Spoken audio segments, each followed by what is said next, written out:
আসসালামু আলাইকুম। আজকে আমি আরেকটা কনস্পিরেসি থিওরি নিয়ে আলোচনা করব, যেটা বর্তমানে সোশ্যাল মিডিয়াতে অনেক বেশি ভাইরাল। আপনারা অনেকেই শুনে থাকবেন বা সোশ্যাল মিডিয়াতে দেখে থাকবেন, ইরানের মধ্যে প্রাচীন বাল দেবতা বা বাল মলকের মূর্তি বানিয়ে সেটা জনসমক্ষে পুরানো হয়েছে। তার মধ্যে তারা আগুন লাগিয়ে দিয়েছে। এরপরে ইরানে আমেরিকা আক্রমণ করে। তো অনেক কনস্পিরেসি থিওরিস্টরা বলছিলেন যে ইরানে হামলার পেছনে নাকি তাদের এই বাল দেবতার প্রতি অপমান এটাই দায়ী। তো যারা বাল দেবতার পূজা করে তারা নাকি প্রতিশোধ নেয়ার জন্য ইরানের উপর হামলা করেছে। আবার আরেকটা কনস্পিরেসি থিওরিস্ট গ্রুপ তারা বলছে প্রাচীনকালে যখন বাল মলকের পূজা হতো তখন কিভাবে হতো? বাল মলকের হাত দুইটা সামনের দিকে প্রসারিত, সে সামনের দিকে হাত বাড়ায় আছে। তার পেটের ভিতর পেটের দিকে একটা গর্ত থাকতো। ওই গর্তের ভেতরে আগুন জ্বালানো থাকতো। তো যারা ধন সম্পদ বা মান সম্মান, টাকা পয়সা এগুলো যারা যারা লোভী ছিল তারা কি করতো, তারা তাদের নবজাতক শিশু এই বাল মলকের উদ্দেশ্যে বলি দিত।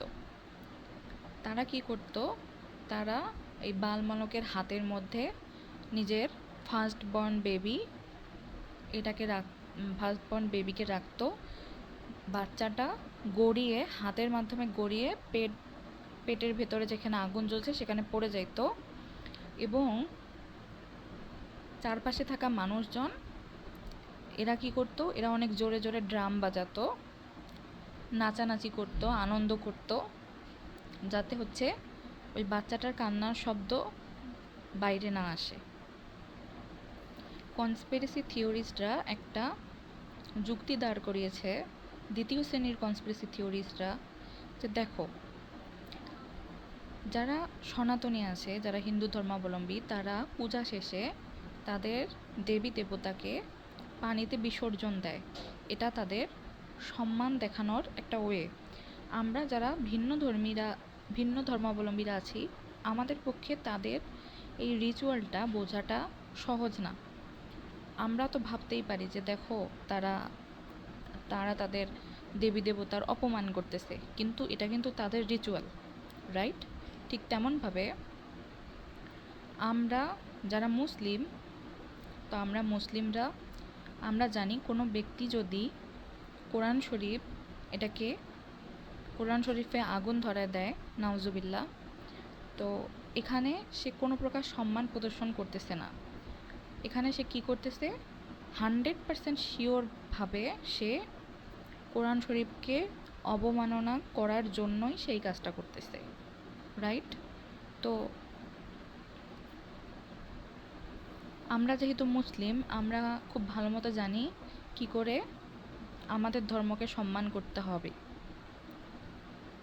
কোনটা আমাদের ধর্মের জন্য সম্মান এবং কোনটা আমাদের ধর্মকে অসম্মান করা আমরা বুঝি।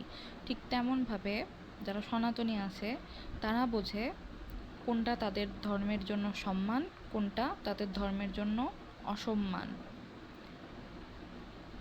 ঠিক একই রকমভাবে দ্বিতীয় শ্রেণীর যারা কনস্পিরেসি থিওরিস্ট, তাদের মতে ইরানে মূলত একটা রিচুয়াল পালন করা হয়েছে, যেখানে তারা বাল মলককে ট্রিবিউট দিছে।